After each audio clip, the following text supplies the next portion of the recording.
Indian achievers के इस अंक में आप सभी दोस्तों का स्वागत है। हमारे आज के कार्यक्रम का विषय है कट्टरता की आग में झुलसता इंग्लैंड। ये हमने इसलिए विषय रखा है क्योंकि आजकल आप खबरों में देख ही रहे होंगे कि इंग्लैंड में कुछ जातीय दंगे चल रहे हैं। और आज हमारे साथ हमारे दो खास मेहमान जुड़े हैं इंग्लैंड से ही। इंग्लैंड की राजधानी लंदन से हमारे साथ है member of the House of Lords Lord Rami Ranger, और इंग्लैंड के ही दूसरे शहर लिसेस्टर से जाने माने सॉलिसिटर और पॉलिटिकल एक्टिविस्ट अजय अग्रवाल आज हमारे साथ हैं। मेरे साथी डॉक्टर विजय गौड़ और मेरी ओर से आप दोनों का बहुत बहुत स्वागत है हमारे कार्यक्रम इंडियन अचीवर्स में। Welcome to Indian Achievers. Thank you. जय हिंद। तो रमी जी, मैं आपसे शुरू करता हूँ। रमी जी, ये तो सारी दुनिया जानती है कि लगभग आधे विश्व पर इंग्लैंड ने राज किया था, और आज उसी इंग्लैंड का अस्तित्व कुछ कुछ खतरे में पड़ता दिखाई दे रहा है।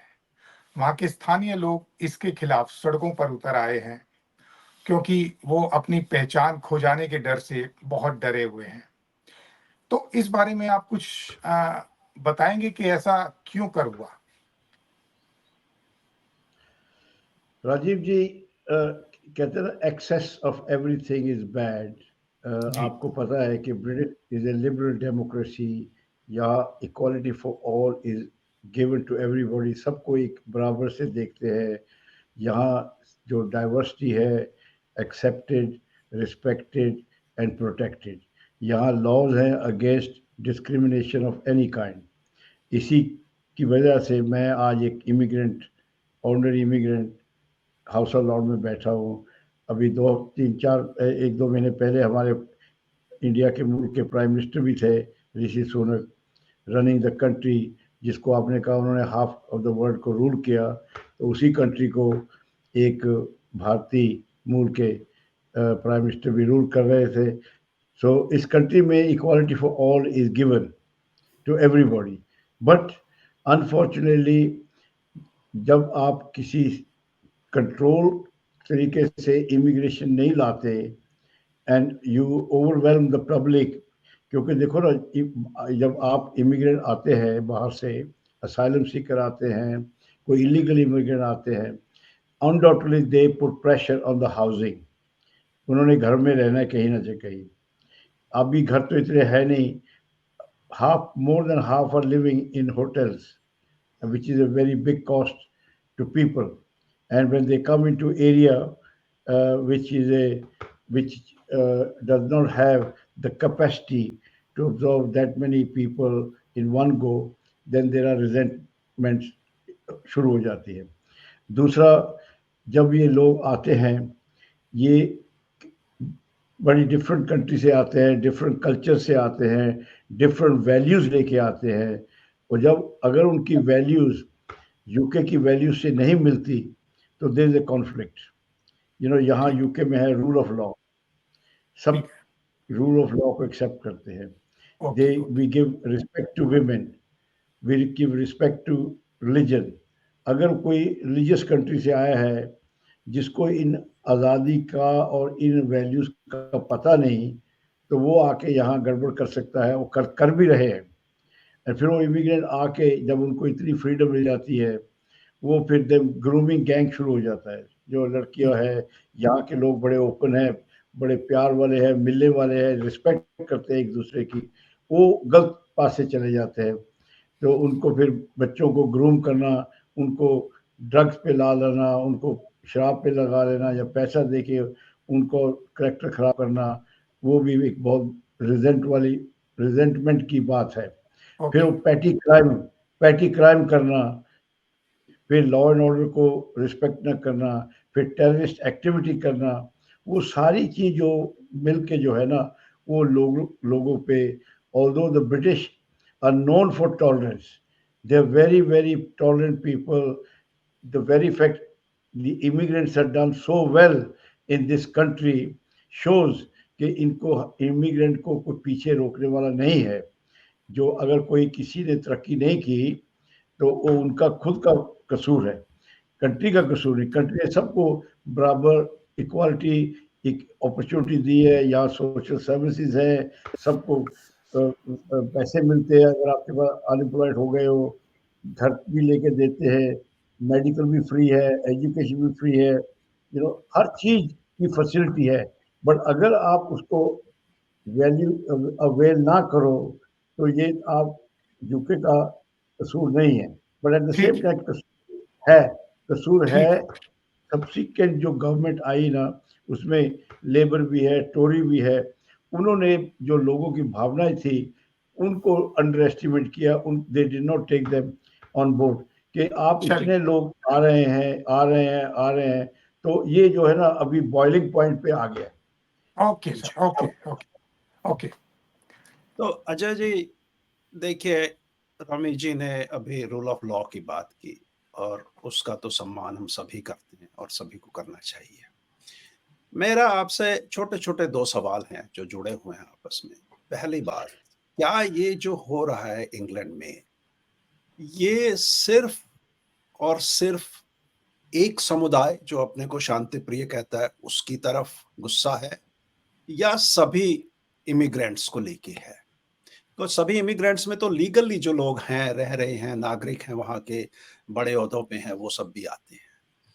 दूसरी बात मैं आपसे ये पूछना चाहूंगा कि ऐसा क्या है कि इंग्लैंड जैसी एक बड़ी ही टॉलरेंट और रूल ऑफ लॉ पे चलने वाला समाज, जो बरसों से ह्यूमन राइट्स की वकालत करके इन सब बोट से आए लोगों को भी पूरा सम्मान और घर और सब सुविधा दे रहा था, एकदम से ऐसा क्या हो गया कि वो आग बन गई, सड़कों पे आ गए? जी, थैंक यू वेरी मच। आपने हम लोगों को इनवाइट किया आज। मेरे दो एस्पेक्ट हैं मेरे ख्याल से इस चीज़ को देखने के लिए। ऐसा नहीं है कि यूके में जो इमिग्रेशन को लेके ये पहली बार हो रहा है। बहुत बार दंगे हुए हैं। 1972 में खून की नदी बहने वाली थी।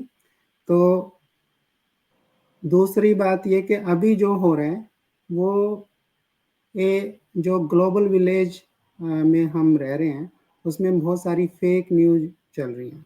तो अभी जो हो रहा है वो तो पूरा फेक न्यूज़ है। और 14 साल की जो करीब टोरी पार्टी ने जो राज किया है, तो उसमें स्पेसिफिकली कोविड के बाद जो कम्युनिटीज़ हैं उनको बहुत बहुत प्रॉब्लम्स को फेस करना पड़ा, स्पेसिफिकली महंगाई को लेके और इन्फ्लेशन को लेके, अनएम्प्लॉयमेंट को लेके। तो ये जो प्रॉब्लम्स हैं जो कम्युनिटीज़ की, वो बहुत दिन से उबाल पे थी। कोविड को कैसे डील किया, पॉलिटिकल एस्टेब्लिशमेंट के खिलाफ पिछले 3 साल से बहुत गुस्सा लोगों में था कि किस तरह सब लोगों को उन्होंने घर पे कैद करके रखा, और पीएम और बहुत सारे हाई पॉलिटिकल लीडर्स जो है ना कैसे उन रूल्स को ब्रेक करते थे। तो बहुत सारी चीज़ें एक्युमुलेट होती हैं धीरे धीरे। तो एक जरा सी इंसिडेंट ने जो है वो चिंगारी का काम किया। 3 बच्चे जो है ना वो डांस क्लास में मारे गए, और उसको लेके बहुत सारी रूमर्स जो है ना, फेक न्यूज़ जो मेरे ख्याल से सारी कंट्रीज के लिए बहुत प्रॉब्लम है कि फेक न्यूज़ को आप मैनेज नहीं कर पाते हैं, सोशल मीडिया को। बहुत अच्छा भी है। तो ये जो अनरेस्ट हो रहा है, ये हो रहा है जो जो कम्युनिटी, माइग्रेंट कम्युनिटी हैं उसके खिलाफ। इमिग्रेशन पिछले 14 साल से एक बहुत बड़ा इशू रहा है यूके में, और इसी वजह से ब्रेक्सिट हुआ है, क्योंकि टोरी पार्टी का मुद्दा था। पर ब्रेक्सिट होने के बाद भी जो प्रॉब्लम्स हैं वो सेम हैं।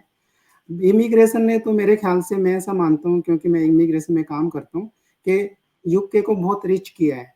इमिग्रेशन ने यूके को बहुत कुछ दिया है माइग्रेंट कम्युनिटी ने।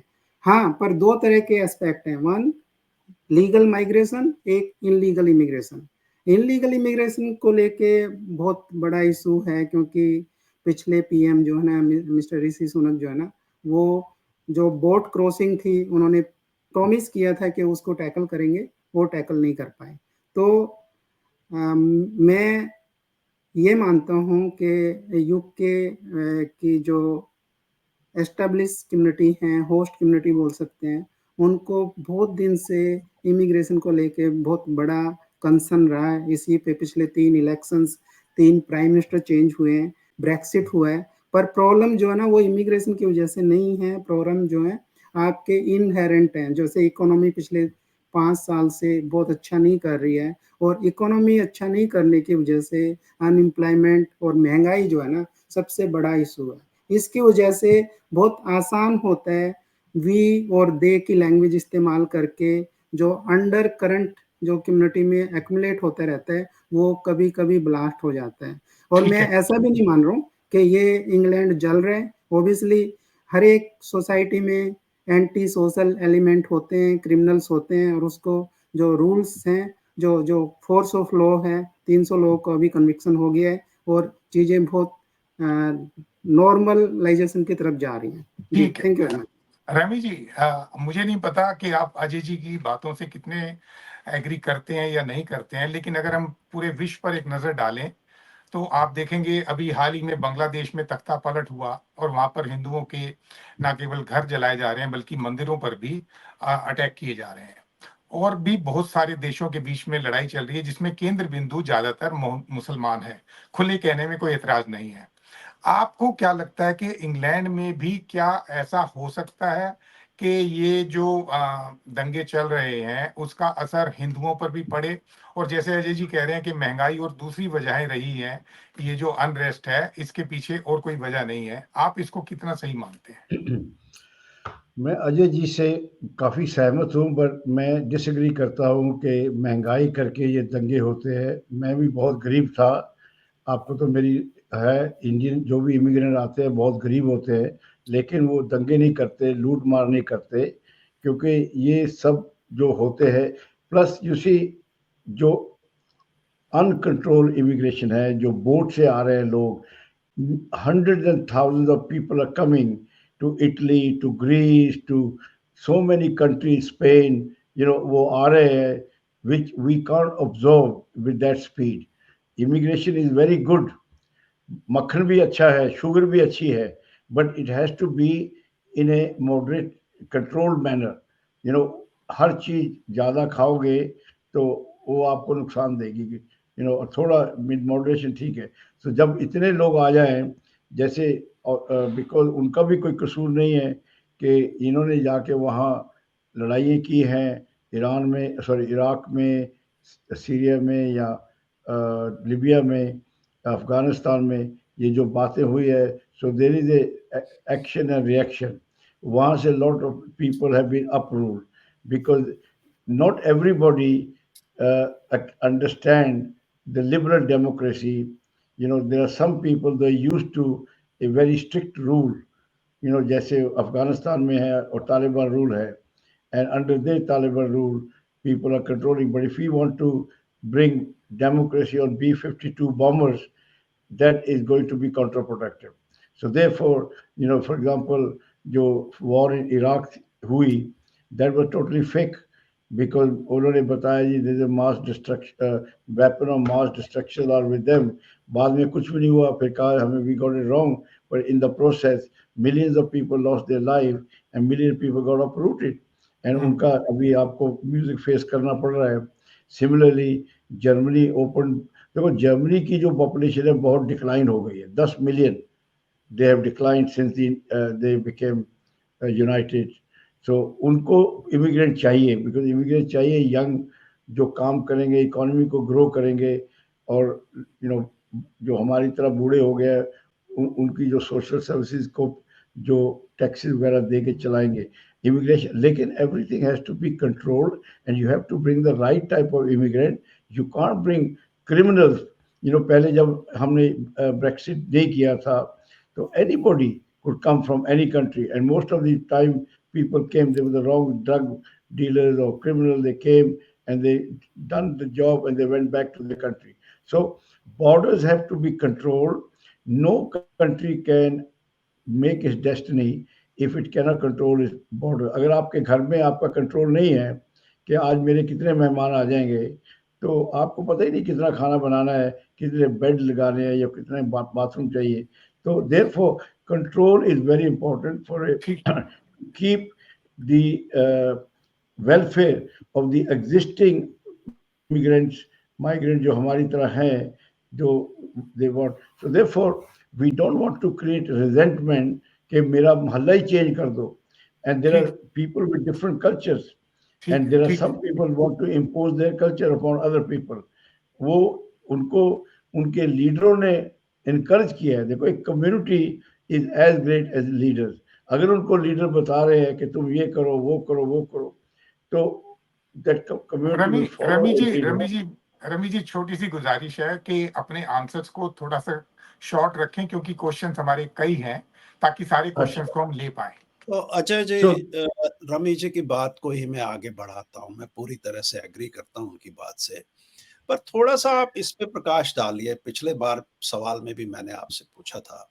देखिए, ये तो शुरुआत तो हम बहुत समय से देख रहे हैं. आप जिस शहर में रह रहे हैं, मैं अगर सही पढ़ा है मैंने, तो वहाँ भी हिंदू मंदिर के ऊपर अटैक हुआ था. ठीक है. अब एक पर्टिकुलर कम्युनिटी है जो, जहां आप दुनिया में कोई ऐसा देश बताइए, फ्रांस में प्रॉब्लम है, इंडिया में प्रॉब्लम है, चाइना में प्रॉब्लम है, बांग्लादेश में प्रॉब्लम, मतलब वो दूसरों को टॉलरेट नहीं करते हैं. थोड़ा सा पॉपुलेशन बढ़ते ही वो अपने रूल और शरिया और सारे कानूनों को दूसरों के ऊपर थोपना चाहते हैं. वेस्टर्न सोसाइटी सदा से हम लोगों को उपदेश देती रही है. रमी जी ने कहा कि भाई इतने सारे लोगों को कैसे अब्सॉर्ब करें. आपको याद हो 71 की लड़ाई में 2 करोड़ बांग्लादेशी हमारे यहाँ आ गए थे, और यही वेस्टर्न सोसाइटी, इंग्लैंड और अमेरिका, हमारे को ह्यूमन राइट के पाठ पढ़ाया करते थे. आज जब वो आग अपने में सुलग रही है, तो शायद उनको पता लग रहा होगा कि क्या है ये सब.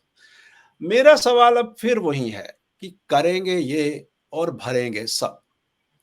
क्या पूरी इमिग्रेंट कम्युनिटी, हम भी यहाँ इस देश में इमिग्रेंट्स हैं, और ये देख के भी डर लगता है कि अगर सभी इमिग्रेंट्स के लिए इस तरह के नारेबाजी सड़कों पे होने लगेगी तो दुनिया कहाँ चली जाएगी.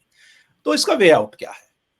क्या ये जो प्रोसेस इसके अंदर आप इन्वॉल्व हैं इमिग्रेशन का, इसको ज्यादा पारदर्शी और ज्यादा रूल बेस्ड नहीं होना चाहिए? इलीगल कैसे आ जाते हैं इतने बढ़िया देश में जो रूल ऑफ लॉ पे टिका हुआ, कैसे आ जाते हैं? विजय जी, आपका क्वेश्चन बड़ा ठीक है. मैं उसका ये आपने देखा होगा दुबई. आप दुबई में जाओ, बड़ा स्ट्रिक्ट है. वो मुस्लिम कंट्री है. मलेशिया में चले जाओ, मुस्लिम कंट्री है. इंडोनेशिया, क्योंकि उनको पता है कि हमने इनको कैसे रखना है. अगर यूके में आके आप स्ट्रिक्ट नहीं दिखाओगे, उनको पूरी फ्रीडम दो, जिन्होंने सारी जिंदगी फ्रीडम एंजॉय नहीं की, तो they will be misfit. And some of people are misfit in this liberal democracy because they do not know how to integrate. And more importantly, women empowerment is very, very important. I'm very blunt in this. As a single parent child, I'm a posthumous child. My father was killed for opposing the partition of India. He could foretell the consequences of religious disharmony. He said, if you create a country on the basis of hatred, you'll have to generate more hatred to survive, and it will be very difficult to remove that base. इसीलिए पाकिस्तान से कितनी जंगें हुई. Yes, आज तक हमारा freedom दोस्ती नहीं पड़ सकती. क्यों? क्योंकि the base of Pakistan is hatred for people of other faith. Now, let me give you some history. Mughals ruled Hindus for over 600 years. They never empowered women. They never invested money in education. Their main focus was धर्म परिवर्तन. मंदिर तोड़े, library को आग लगाई, लेकिन अपनी community को उन्होंने पढ़ाया नहीं. उन औरतों को मुजरे करा दिए, पढ़ाया नहीं. एक एक घर में 4-4 जनानियां रख लिया, जो मर्जी. औरत की वैल्यू 4 गुना कम हो गई. You could have 4 wives. तो रिजल्ट क्या हुआ? We had a parallel society where one was giving equality to women. औरतें काम पे जा रही थी, 2 इनकम, 2-3 बच्चे. दूसरी सोसाइटी 1 इनकम, 6-7 बच्चे. Recipe for radicalization. जब आदमी गरीब हो जाता है, फिर उसको किसी की प्रोटेक्शन चाहिए. अगर उसके पास एजुकेशन नहीं है, मेरिट नहीं है, क्वालिफिकेशन नहीं है, तो फिर वो धर्म के ऊपर की प्रोटेक्शन लेता है. सो इसलिए मैंने यही कहा है लोगों को. मैं यही कहता हूँ कि देखो, empowerment of women is a necessity, not a choice. If a husband die prematurely, like my father did, he will leave behind a mother unable to look after children. They'll end up in madrasas, abused by the mullahs, or a woman unable to deal with uncaring world. So in either way, your children will suffer. Beside, who is the architect of our next generation? औरत.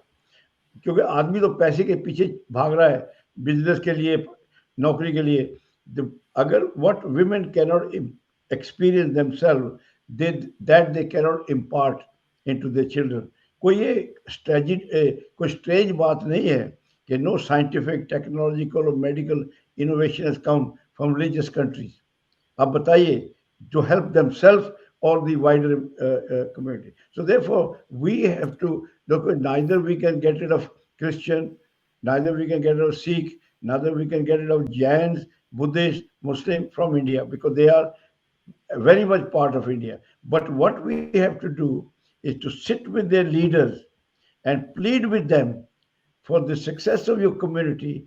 You have to shed those practices which has made you and which has kept you at a disadvantage. And now we have to move into a new era. We have to evolve. India is a club. एक club में एक rule के साथ सब चाहते हैं, one civil code, one civil. अभी देखो वो ट्रिपल तलाक बंद हो गया है. चलो चलो सर, ये थोड़ा सा भटकने वाली बात होगी. अजय जी, मेरा आपसे सवाल है कि अगर आज की डेट में जो पूरी दुनिया में घट रहा है, और उसमें आप भी इमिग्रेंट हैं, वहां पर रमी जी भी इमिग्रेंट हैं, डॉक्टर गॉड भी यहाँ पर इमिग्रेंट हैं, और मैं तो एक विजिटर हूँ.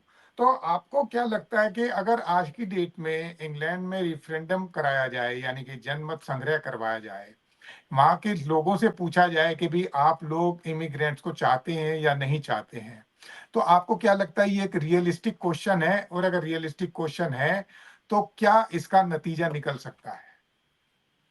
जी, थैंक यू वेरी मच. मेरे ख्याल से पिछला क्वेश्चन भी मेरे से ही पूछ रहे थे, पर दैट्स फाइन, नो प्रॉब्लम.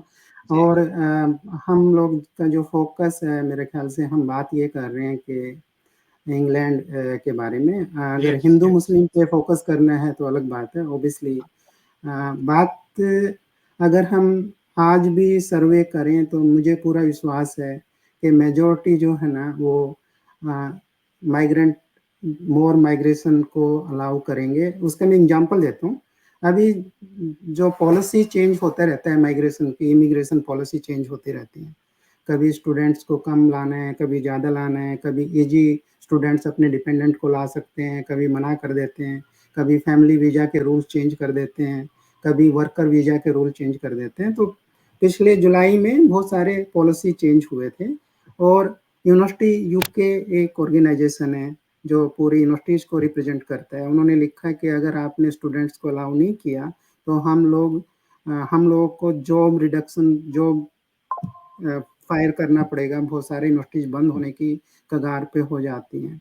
उसी तरह जो फेडरेशन ऑफ यूके इंडस्ट्रीज है, जो वो उनका कहना है कि अगर आप स्किल वर्कर वीज़ा को अलाउ नहीं करेंगे तो हम लोग काम नहीं कर पाएंगे, प्रोडक्शन नहीं कर पाएंगे. तो जो हुआ क्या है ना कि एक तरफ हम दोनों डायरेक्शंस में चल रहे हैं अभी मॉडर्न टाइम में. पिछले 30 साल में एक तरफ हम ग्लोबल विलेज की बात कर रहे थे, और फिर नेशनलिज्म जो है ना, स्पेसिफिकली कोविड के बाद अगर आप ग्लोबल विलेज की बात करेंगे तो free movement of people, free movement of service, free movement of capital आपको अलाउ करना पड़ेगा, बेस्ट चीज़ें. अगर आपने नेशनलिज्म करना है तो फिर वी एंड दे की बात करनी पड़ेगी. और जहाँ तक अगर आपका नैरेटिव जो है ना वो एक कम्युनिटी पे फोकस करना है तो बात अलग है. नहीं तो इवन एम्पावरमेंट की बात ये है कि सती प्रथा इंडिया में अभी राजा राम मोहन राय ने ख़त्म किया था. वीमेन एम्पावरमेंट का हाल ये है इंडिया में कि जो वीमेन चाइल्ड है, फीमेल चाइल्ड, उसको बर्थ से पहले ही पंजाब, हरियाणा, दिल्ली हम लोगों ने वीमेन एम्पावरमेंट पे वहाँ पे पूरा एनजीओ चलाया है. डीसीडब्ल्यू के हम लोग इंस्टीट्यूशनल पार्टनर थे. वीमेन एम्पावरमेंट का क्या हाल है इंडिया में, वो अगर डेटा की बात करें तो आंखें खोलने वाला होगा. सारी कम्युनिटीज़ के लिए कह रहा हूँ मैं. क्रिश्चियन वीमेंस को अमेरिका में वोटिंग का राइट 1960 के बाद मिला। ज्यूइश वीमेन अभी अपनी मर्जी से तलाक नहीं दे सकती। तो जो जो अगर हम बात करें, अगर नैरेटिव आपने एक बनाना है तो अलग बात है, पर अगर आप फैक्ट्स की बात करें, हम लोग बचपन में देखा है कि कैसे डोमेस्टिक वायलेंस जो है ना वो किस तरह सारे घरों में प्रिवेलेंट थी, अभी भी प्रिवेलेंट है, सारी कम्युनिटीज में प्रिवेलेंट है, यूके में है। मैं कम से कम 500 केस कर चुका हूं अपनी इंडियन कम्युनिटी के डोमेस्टिक वायलेंस के, जो सफरिंग इन साइलेंस है। तो बात अगर आपने फोकस कुछ और करना है, diversity, equality, rule of law, ये बेसिक पिलर हैं अभी जो मॉडर्न सिविलाइजेशन है। अगर रूल्स ऑफ लॉ को आप सही नहीं करेंगे, इंडिया में अभी रिपोर्ट आई, सुप्रीम कोर्ट ने बोला 5,000 केस आप फाइल करते हैं और 40 में कन्विक्शन होते हैं। इस job is how you Ajay will ji, understand this Ajay ji, this is मैं सॉरी, मैं आपको बीच में रोक रहा हूँ। जी देखिए, भारत में जो कमियां हैं, भारतीय समाज में जो कमियां हैं, आपने उनको हाईलाइट किया, थैंक यू वेरी मच। उनसे हम सब वाकिफ हैं, वो तो हैं। हम बात यहाँ उन लोगों की कर रहे हैं जो स्वतंत्रता की और ह्यूमन राइट की मशाल लेके पिछले 100 साल से सारी दुनिया को, मतलब फर्स्ट वर्ल्ड वॉर के बाद से ही बातें ये होने लगी थी। तो मुझे हम तो ये जानना आप कह रहे हैं हम किसी को कॉर्नर कर रहे हैं एक कम्युनिटी को, ऐसा नहीं है। उसी कम्युनिटी ने इज़राइल और फिलिस्तीन के इशू के ऊपर उन्हीं यूनिवर्सिटीज के बच्चों ने आपके यहाँ पे सड़कों पे कोहराम मचाया था। वो भी तो एक पर्टिकुलर कम्युनिटी को ही बात कर रहे थे ना। अगर वो एंटी जूइश बोल सकते हैं तो दूसरे भी तो उनके एंटी बोल सकते हैं। बिल्कुल बिल्कुल उनके बारे में बोलने में डरते क्यों हैं फिर हम सब? और दूसरी बात आपने कही विमेन एम्पावरमेंट की, चलिए ये तो मान्य बात है, सभी सारी दुनिया में आज तक यहाँ तो बहस हो रही है कि इस बार अमेरिका में कोई औरत प्रेसिडेंट बन पाएगी कि नहीं बन पाएगी, वो तो हम देख ही रहे हैं। सवाल ये है, हम उस समाज की बात कर रहे हैं जो कि इतने बड़े बड़े बातें, देखो बुरा मत मानना, आप वहां के नागरिक हैं, मैं यहाँ का नागरिक हूँ, पर जो सच्चाई है वो सच्चाई है। वो अभी कुछ दिन पहले एक हमारे क्रिमिनल थे, उनके बारे में ये कह रहे थे कि दिल्ली की तिहाड़ जेल की जो हालत है ना वो ऐसी खराब है कि हमारे तो क्रिमिनल भी वहां नहीं भेजे जा सकते। अब क्या पूरी दुनिया ये नहीं कहेगी भाई आपकी क्या हालात है? सड़कों पे तो जंग हो रही है, मंदिरों के ऊपर आप चढ़ के और लोगों के झंडे उतार रहे हैं, शहर शहर कोहराम है, 100 से ज्यादा ज्यादा आपके यहाँ दंगे हो चुके हैं। तो छोटा सा देश है, कोई नहीं चाहता कि इंग्लैंड जैसा देश भी दोबारा उसी जो 72 73 75 तक हुआ था उसमें आ जाए। कोई नहीं चाहता दुनिया में। एक बढ़िया देश है, बढ़िया इकोनॉमी है, सारी दुनिया आपकी तरफ देखती है। आप ही तो लीडर थे, आप ही तो 500 साल तक दुनिया को चलाते रहे हैं। तो आज आप डाउन होंगे तो हम सबका दिल बैठता है कि भाई ये क्या है। यहाँ भारत से कंपैरिजन की कोई बात ही नहीं है। हम तो मानते हैं आप महान हैं, आप बड़े थे, बड़े हैं, बड़े रहेंगे। हम कोशिश कर रहे हैं आप तक आने की। पर अब स्थिति जो है हम वो जानना चाहते हैं। हम किसी एक पर्टिकुलर कम्युनिटी, कल को जब सिखों ने दंगे किए थे, हमारे झंडे को ट्रैम्पल किया था, तो हम सब उसके बारे में भी बात करते थे। वो तो हमारे भाई हैं, ठीक है। बात एक कम्युनिटी की नहीं हो रही, यहाँ पे बात ये हो रही है कि सच्चाई क्या है। हम वो जानना चाह रहे हैं आपसे और हमारे दर्शक भी। जी, विजय जी मेरे ख्याल से सच्चाई की जो है ना मल्टी लेयर्स होती हैं। जी जैसे श्री राम हैं, आप उनका कौन सा रूप आप देखना चाहते हैं, तो वो आप किस चीज पे आप फोकस करना चाहते हो, आपकी मर्जी है। देखने वाला सबसे इम्पोर्टेंट है, आप क्या देखना चाहते हैं। इसमें कोई शक नहीं है कि अभी पूरे इंग्लैंड में अनरेस्ट चल रहा है, पर अभी तो अनरेस्ट जो है वो इंग्लिश जो यहाँ की होस्ट कम्युनिटी है वो लोग कर रहे हैं, माइग्रेंट कम्युनिटी नहीं कर रही है। और जी वो जी जो अनरेस्ट हो रहा है उसका सिंपल रीजन ये है कि फेक न्यूज है। जो जो फार राइट ग्रुप है उसको एक मौका मिल गया। दूसरा, बहुत सारे लोग कह रहे हैं हर एक चीज में एक कॉन्स्पिरेसी तलाश करने की कोशिश करते हैं। अभी अभी गवर्नमेंट चेंज हुई है, टोरी से लेबर पार्टी की गवर्नमेंट आई है। रिफॉर्म जो पार्टी है उसकी बहुत स्ट्रॉन्ग एसोसिएशन है अभी टोरी पार्टी के साथ। जैसे लेबर का पूरी यूनियन पे कब्जा है, तो पिछले 5 साल से टोरी गवर्नमेंट को लेबर यूनियंस ने बहुत अपनी उंगलियों पे नचा के रखा हुआ था, रोज स्ट्राइक होती थी वहां पे। अभी क्योंकि लेबर की गवर्नमेंट अभी भी आई है, तो उनको थोड़ा सा उनको लेसन सिखाना चाहते हो कि ये देखो अनरेस्ट क्या होता है। और वो फार राइट ग्रुप हैं, उनको एक मौका मिल गया और वो मौका खाली इस वजह से नहीं मिला, जैसे मैंने आपको पहले भी कहा है, इनहेरेंट प्रॉब्लम बहुत ज़्यादा है। सबसे ज़्यादा प्रॉब्लम जो है अनएम्प्लॉयमेंट की, महंगाई की है। और ऑब्वियसली ये इसमें कोई संदेह नहीं है कि अगर आप अपनी कंट्रोल नहीं करेंगे, अपने बॉर्डर को आप सेफ नहीं रखेंगे, क्योंकि सिटीजन और गवर्नमेंट का एक कॉन्ट्रैक्ट है। अगर ऑब्वियसली बहुत सारे लोगों को, बहुत कम्युनिटीज को ये कंसर्न है कि अगर आप अनकंट्रोल इमिग्रेशन को अलाउ करेंगे, माइग्रेशन को, तो स्कूल्स में प्लेस नहीं है, हाउसिंग नहीं है, एनएचएस की वेटिंग लिस्ट बहुत लंबी है ऑब्वियसली। पर उसकी प्रॉब्लम माइग्रेशन नहीं है, हाउसिंग या एनएचएस की लिस्ट इसलिए लंबी है कि गवर्नमेंट ने पिछले 14 साल में कोई इन्वेस्ट नहीं किया उसमें। तो आप प्रॉब्लम को किस तरह देखना चाहते हैं? वो इकोनॉमिक प्रॉब्लम है ऑब्वियसली, कम्युनिटीज के बीच में उस तरह का कोहेजन नहीं है जो पहले होता है, पर क्योंकि जब इकोनॉमिक प्रॉब्लम होती है तो आपको पड़ोसी भी आपको दुश्मन लगने लगता है। इवन आपके अपने घर में लड़ाई हो जाती है, भाई भाई के बीच में लड़ाई हो जाती है अगर इकोनॉमी सही नहीं हो तो उसमें तो कोई संदेह नहीं है। चलिए पर चलिए, आप उस प्रॉब्लम को कैसे टैकल करना चाहते हैं, ये ठीक सबसे इम्पोर्टेंट थिंग है। ठीक है। तो आज हमारा समय खत्म होता है और हम अपने कार्यक्रम को यहीं समाप्त करते हैं। आपका हमारे कार्यक्रम में आने के लिए बहुत बहुत धन्यवाद। नमस्कार। Thank you very much. Thank you.